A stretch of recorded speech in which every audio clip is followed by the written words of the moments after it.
tight, tight. Are you close enough? I think so. Here we go. I am now. Okay, gotta be. So PT, as a host is getting ready to have their conversation, the first question that we are wanting to dive into is salvation. Yep. Is to confirm that there's been a salvation experience and what that looks like. Yep. So as a host is getting ready to dive in that, can you kind of unpack that? What would be a win, and we'll talk about some maybe red flags that Yep. come up during a conversation Yep. that we could hit as well. Yeah, yeah. Well, obviously, greater than ownership, greater than getting connected to a group, greater than any of those is this first step of salvation. So we've got to be focused and intentional in making sure that we really help the guest understand, and that we understand, is this person, do they truly have that salvation knowledge? And so one of the things that we'll just be looking for as we talk to the person about, tell me about when you met Jesus. When you hear that, you should be hearing kind of a pattern of things, and we just kind of call them the ABCs. You should hear them. Admit. Have they ever really said, I realize that I've done wrong, that I've done bad things. They may not use the word sin, maybe they do, but it doesn't take much for us to. That should be an easy step of, hey, I know that I've done some things wrong. B, was there ever a point where they said that they believed that Jesus came to die on the cross to forgive those sins? Hey, I've done these things wrong, but I know that Jesus died on the cross and that he rose again for the forgiveness of my sins. And then C, has there been some kind of commitment? Have they surrendered their life to saying, hey, I'm not sitting on the throne of my life anymore. I know that Jesus has taken care of that. So you're just looking for things that are around those ABCs, that I know that I did wrong. Jesus came to forgive me of that, and I've just kind of given my life. I've surrendered my heart to him. Okay.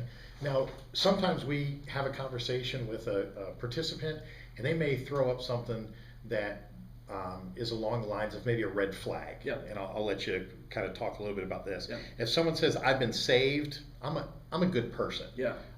What would you say to a host Yeah. that's kind of seeing that? Yeah. This is a super common one. A lot of people will say things about just kind of being a good person, because in a lot of ways it makes sense, and just kind of the society that we grow up in. If you do good things, then you get rewarded, and you do bad things and you get punished. It doesn't matter if it's a speeding ticket or you're chewing gum in class.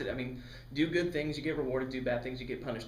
But that's not how grace works. So when people say, I've kind of always been good, or I've grown up in church, or I try to do good things, try to be a good person, I just kind of point them back to the truth of Scripture. And Psalm 51:5 says that from the time I was born sinful. And you can kind of back that up with Romans 6:23 or Romans 3:23. That basically we've all sinned, we all fall short, and there's a punishment for that, and that punishment is death. And obviously you're not going to be like, wow, you terrible sinner, you're going to die and you're going to burn in hell if you don't turn, that kind of thing. But you're just basically wanting to say, hey, I know that you think you're good, but God's standard isn't good. God's standard is perfection.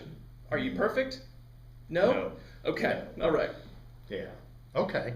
And another one they had was that we've all heard, I think, is I grew up in church. Yeah. I grew up going to McDonald's. That doesn't make me a hamburger. Mm. Growing up, again, going to church, doing good things, that's how we try to make up for all the bad things that we've done. But ultimately, we need to help the guest understand that it's not about what you do. It's about what Jesus has done. And what they're doing. Okay. Now, when they're looking at their paperwork, and of course we want to see a 10 on there. Right. That at least is the right frame of mind. But if they are a 7 and we're just really kind of stuck on that, we're having a hard time going, do we really know salvation or not? Yeah. What do you recommend in that case? Yeah. We're just not quite sure. Yeah, sometimes you're just having a conversation with somebody who very well could have made a decision to ask Jesus to be Lord of their life, and maybe they're nervous and talking to you. Put yourself in their shoes. If they're talking to a strange person, that they don't really know about these things, and they may just kind of get tongue-tied, or they just may not be saying the right words. So you're just going to kind of keep asking them things that will help them kind of bring back around for you to understand, do they really know salvation? So one of the things that you can do is you can just tell them about your journey of, hey, let me tell you about what it was for me. I was 9 years old under an oak tree in the middle of July in Orlando, Florida, and I had this light switch moment where I realized that I had been a good person, but I had never said, hey, Jesus, I've done wrong. I know that you died on the cross for my sins. You be Lord and Savior of my life. And from that moment, the change that I've seen in my life has been monumental. Have you ever had that moment? Has there ever been that time in your life when you've had that experience? And a lot of times you just kind of prompting them with, oh yes, this is what it looked like for me, may help them with some of the words of, yes, it was like that for me. And the scale of 1 to 10 is a great question of just, if you were to die tonight, how sure are you on a scale of 1 to 10 that you would go and be with Jesus? And a lot of times, either if somebody's put like a 6 or 7, you can just ask them, hey, tell me, why did you circle a 6 or a 7? And it'll either be one of two things. One, they really just aren't sure about their salvation, and you then have the opportunity to walk through that with them. And what an incredible opportunity that is, that you get to lead them kind of through those ABCs that we talked about. Or two, a lot of times what we see is that's just kind of a guilt scale for people. They feel like, man, I just don't deserve. I'm not worthy, and I haven't done enough good things in order to be in God's good graces. And that's where you just get to tell them about grace. You don't deserve to be a 10. I don't deserve to be a 10. Perry doesn't deserve to be a 10. It's not about that scale of 1 to 10 isn't about us. That's about Jesus. And when he created you, he knew how many times you were going to sin before you were even born. He still died for you. He knew that Judas was going to betray him. He still asked Judas to follow him. It's not about the bad things or the good things that you do. It's about what Jesus did. And when he died on the cross, he said, it is finished. You're a 10. Not because you deserve it, but because that's my grace. And if we can just get people to understand that it's not about what they do or what they haven't done. You can't, there's no amount of good things that you can do to outweigh the one bad thing that you've done.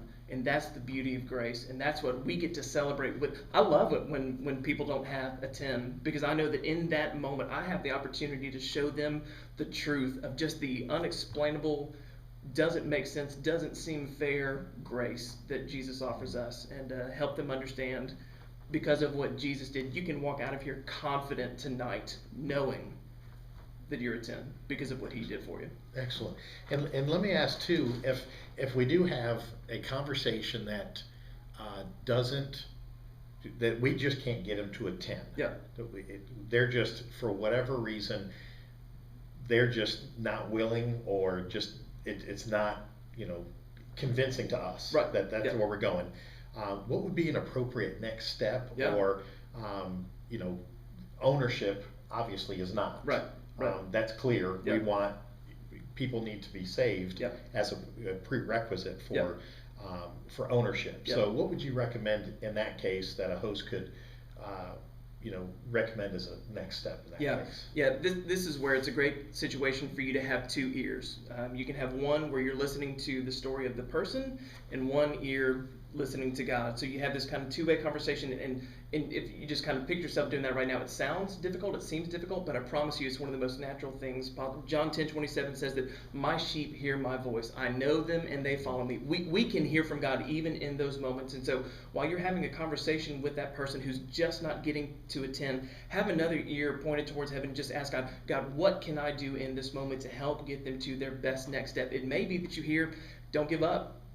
I know that there are other people waiting in the room. Don't get up. Don't walk away from this conversation yet. I'm not finished yet. And you may just feel led to press in even more and just keep going until they get it. It may be that you feel led, hey, maybe I just need to give them my contact information, and I want to personally follow. I want to schedule a coffee. I want to meet them after service.